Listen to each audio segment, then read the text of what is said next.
কামরুল ভাই এই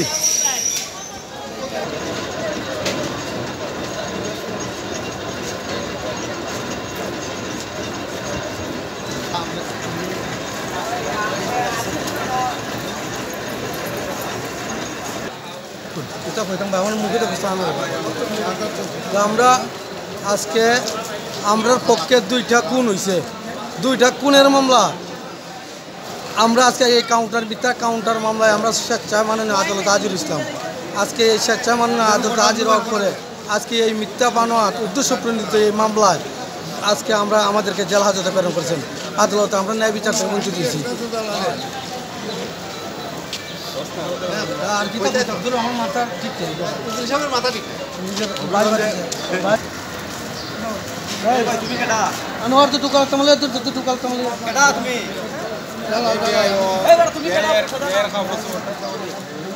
কেডা তুমি এবারে তো টুকাল তামলে আগে যা। আরে বিষয়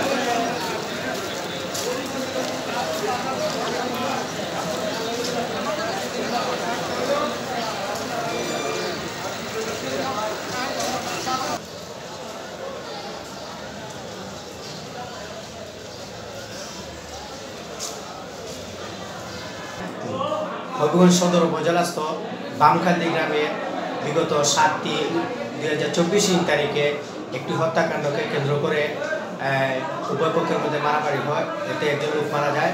পরবর্তীতে এই বামখান্দি গ্রামের এই লোকজন পুলিশি গ্রেফতারি বয়ে বাড়ি ছাড়া হয়ে গেলে উক্ত বাড়িগুলোতে এই সকল আসামিগণ মিলিতভাবে তাদের বসত বাড়ি ভেঙে বাড়ির ভিতরে যত আসবাবপত্র মালামাল ছিল সকলগুলো নিয়ে যায় এবং বিভিন্ন গবাদি পশু গরু ছাগল এগুলো নিয়ে যায়।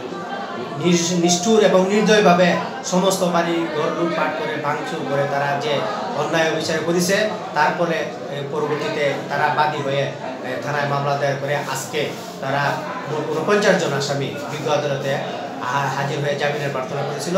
আমরা বাদী পক্ষে সমস্ত বিষয়গুলো বিজ্ঞ আদালতে উপস্থাপন করেছিলাম। বিজ্ঞ আদালত আমাদের বক্তব্য সম্পূর্ণরূপে শুনে সকল আসামিকে জামিন নামঞ্জুর করে CW বলে জেল হাজতে প্রেরণ করেছে। এতে করে আইনের শাসন প্রতিষ্ঠিত হয়ে গেছে, বাদী পক্ষ সম্পূর্ণ সন্তুষ্ট।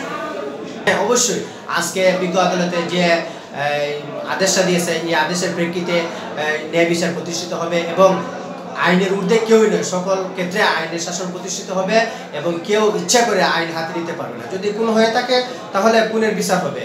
যেমন ইতিমধ্যে যারা খুনের মামলা আসামি হয়েছিল তারা বিজ্ঞ আদালতের সাথে আত্মসমর্পণ করেছে, উপরস্থ কোর্ট থেকে তারা জামিনে গিয়েছে। এই হিসেবে তাদের বাড়িঘর লুট করার কোনো অধিকার কারণ নেই। যে আসামি হয়েছে তারা শাস্তি পেয়েছে, কিন্তু আইন হাতে নেওয়ার কোনো অধিকার কারণ নেই। এতে করে এইভাবে মানে আইনের শাসন প্রতিষ্ঠিত হবে এবং আমাদের দৃঢ় বিশ্বাস যে কেউ ইচ্ছা করে আর আইনের মধ্যে যাবে না, আইনকে নিজের হাতে নেবে না।